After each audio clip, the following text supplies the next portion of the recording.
Mangroves in West Papua, especially in Teluk Bintulu Regency, are one of the richest and most diverse ecosystems in the world.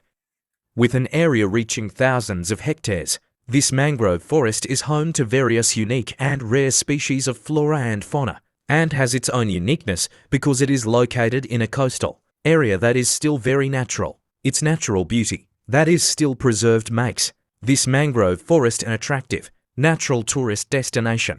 This forest is also a habitat for various types of migratory and endemic birds, such as the _kokotu_ and _kikit_ birds. With its rich biodiversity, this mangrove forest is very important for environmental sustainability and the lives of local communities. For those of you who want to witness the extraordinary beauty of nature,